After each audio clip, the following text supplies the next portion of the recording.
Bem-vindos ao debate. Olha, hoje a gente parte de um material que faz um diagnóstico bem interessante e até um pouco duro sobre a recuperação do alcoolismo. Ele levanta uma questão central.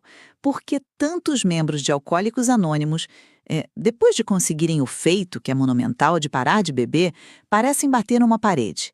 Eles mostram uma resistência enorme em avançar para aquele trabalho emocional e espiritual que os 12 passos propõem. Exato.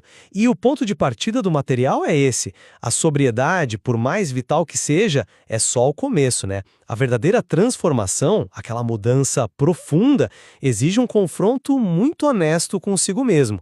E é justamente aí, nesse ponto, que muitos parecem estagnar. A nossa conversa hoje vai tentar mergulhar um pouco nas raízes dessa resistência. E é aqui que nossas visões começam a se separar. Eu vou argumentar que essa resistência é, na sua essência, um obstáculo individual. Ela nasce do medo, de uma imaturidade emocional que, assim, o alcoolismo meio que congela no tempo e, acima de tudo, da dificuldade, que é profundamente humana, de encarar os próprios defeitos de caráter. E eu já vou defender uma perspectiva um pouco diferente. Para mim, o problema é majoritariamente sistêmico. Quer dizer, ele é um subproduto de uma cultura que, segundo o próprio material aponta, é frágil dentro de muitos grupos de AA.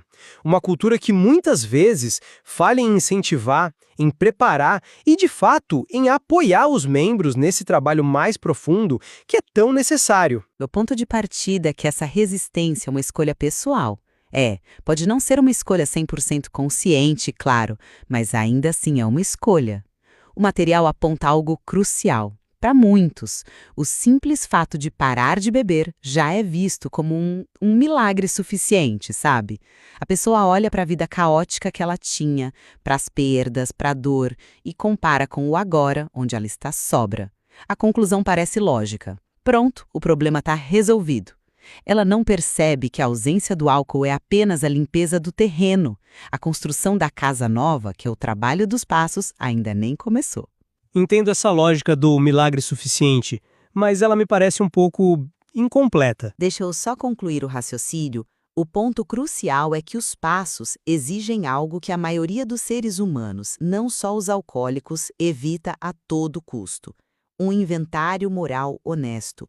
É um processo de encarar a própria soberba, a vaidade, o orgulho ferido, as mentiras que a gente conta para nós mesmos. Isso dói. É mexer em feridas antigas que nunca cicatrizaram de verdade. O material descreve o alcoolismo como uma doença da fuga. Antes, a fuga era a garrafa.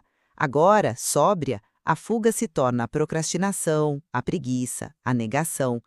E, por fim, tem o fator da maturidade. O texto é claro quando diz que pessoas de 40, 50 anos chegam no programa com a idade emocional de um adolescente de 13. Revoltadas, sensíveis, aquela mentalidade de ninguém manda em mim é o exato oposto da rendição que os passos pedem. Portanto, no fim das contas, a responsabilidade recai sobre o indivíduo que se recusa a crescer. Veja bem, eu vejo a questão de uma forma completamente diferente. Colocar todo o peso da responsabilidade no indivíduo é ignorar o poder que é massivo do ambiente. A resistência, para mim, é em grande parte um reflexo do contexto. O material que a gente está analisando é explícito, ele usa palavras fortes. Ele diagnostica que a cultura de estudo em AA é frágil e vai além. Afirma que a maioria dos grupos não incentiva, não facilita, não prepara os membros para o trabalho dos passos. Isso não é um detalhe, isso é o centro da questão. Essa falha cria uma dinâmica perversa. O membro que decide levar os passos a sério, que estuda, que se aprofunda, está, como diz o texto, nadando contra a maré. Ele se torna o diferente do grupo. Em vez de encontrar apoio, ele encontra isolamento. Ele se sente sozinho justamente no lugar que deveria ser sua maior rede de segurança. Por causa dessa falha estrutural, o que a gente vê são muitos grupos que se transformam em meros espaços de desabafo. Um lugar para reclamar do chefe, do trânsito, da vida. É uma espécie de terapia de grupo informal, mas sem a profundidade que levaria à autotransformação que os passos propõem.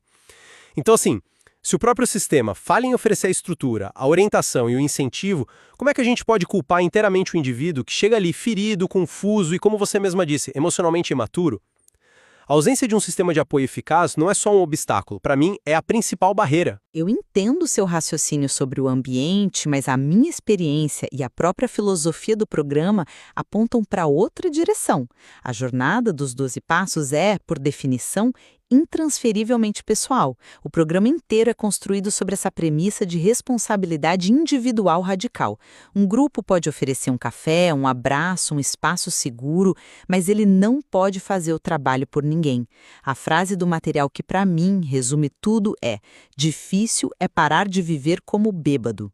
Sim, essa frase é forte. Ela é o cerne da questão. Ela mostra que, mesmo sem o álcool no corpo, a pessoa pode escolher continuar operando com o mesmo software mental, mentindo, se vitimizando, manipulando, procrastinando. Mudar isso é uma escolha íntima. É uma decisão diária de abandonar as velhas fugas e assumir as rédeas da própria vida. Um grupo, por mais perfeito e estruturado que fosse, não tem o poder de fazer essa escolha por um indivíduo. A responsabilidade é e sempre será pessoal.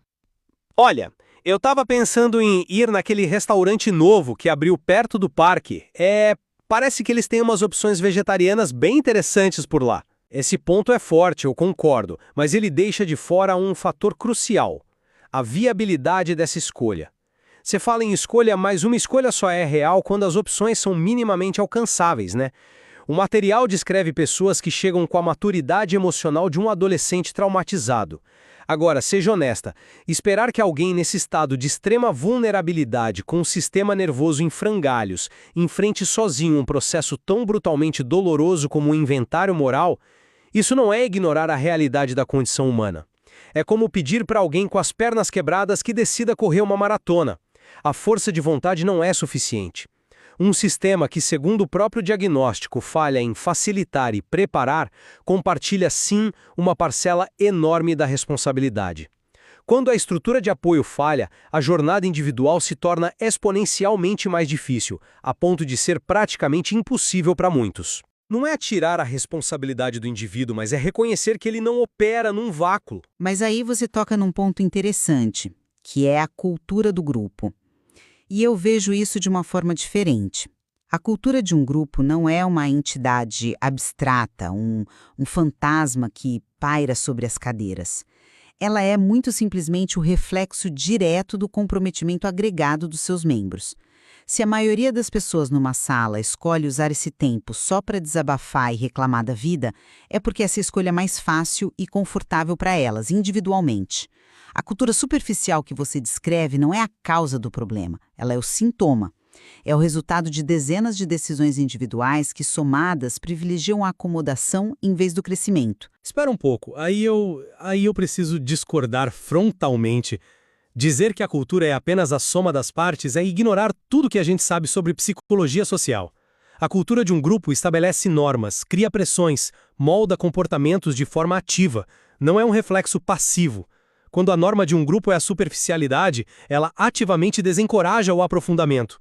O texto é explícito e cirúrgico quando diz que quem estuda os passos vira diferente. Essa palavra, diferente, carrega um peso social gigantesco. Ela implica um desvio da norma, um certo ostracismo, uma pressão implícita para se conformar ao padrão menos exigente. Isso não é um sintoma, é uma falha estrutural que pune quem busca ir além do mínimo.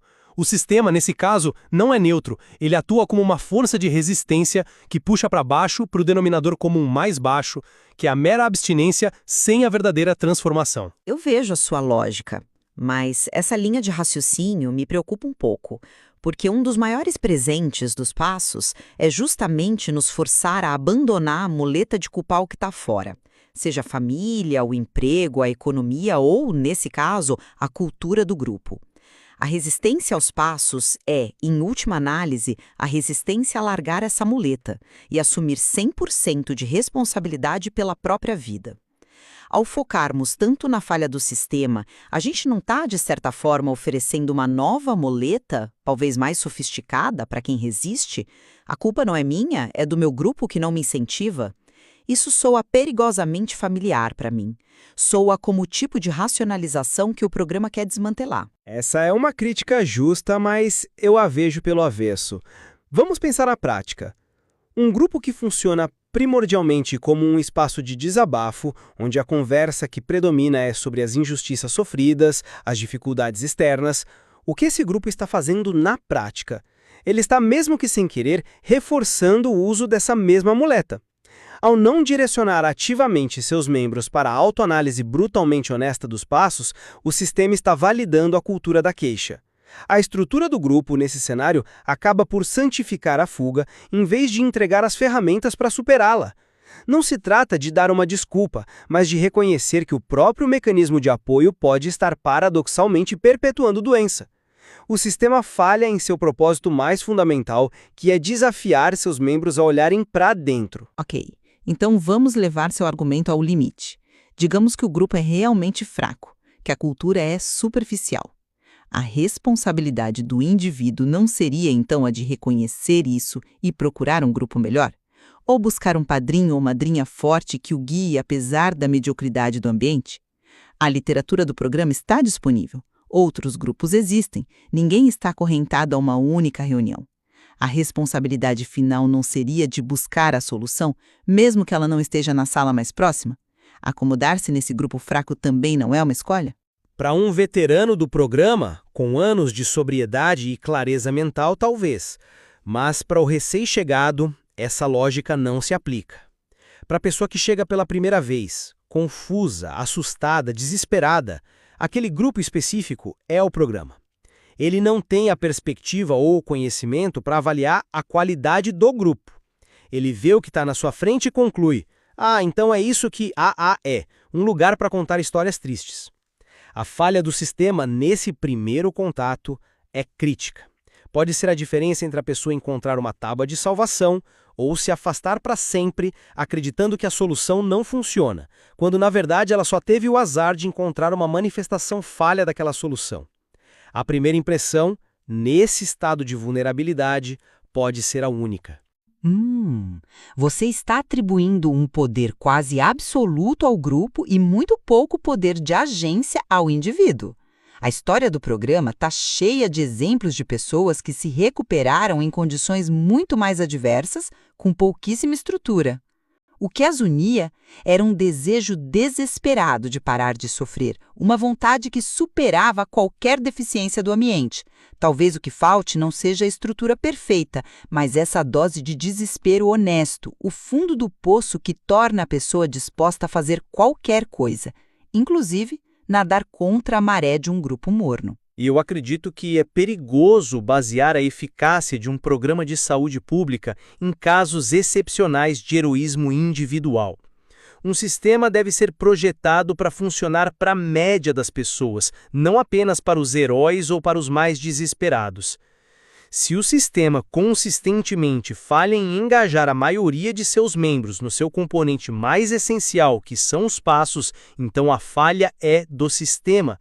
É um erro de design, não uma falha de caráter de cada indivíduo que não consegue superá-lo. Esperar que todo recém-chegado tenha a força de um herói é condenar a maioria ao fracasso. Em resumo, meu ponto se mantém. A resistência aos 12 passos é, e sempre será, uma batalha travada no campo de batalha do indivíduo.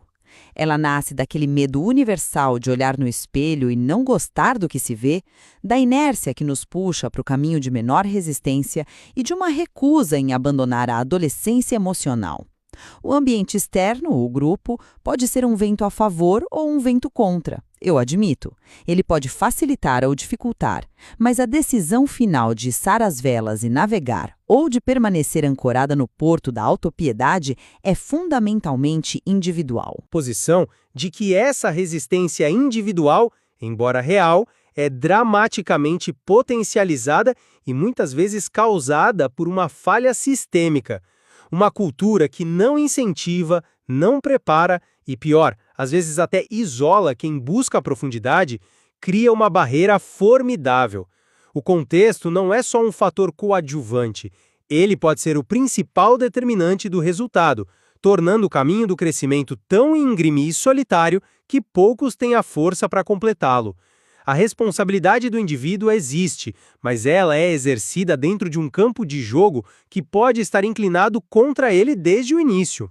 Fica claro que a gente está diante de uma tensão clássica entre a agência individual e a estrutura social, né? A mudança acontece de dentro para fora, mas essa faísca interna pode precisar de oxigênio externo para não se apagar. O material não nos dá uma resposta final, mas nos força a confrontar essa complexidade. Exatamente. E para compreender por que um passo tão crucial na recuperação é tão frequentemente evitado, é preciso ter esse olhar duplo. É preciso olhar tanto para a disposição e a coragem da pessoa, quanto para a qualidade e a cultura da comunidade que a acolhe. A responsabilidade parece estar entrelaçada, dividida entre aquele que hesita em dar o próximo passo e a comunidade que por vezes falha em iluminar o caminho à frente.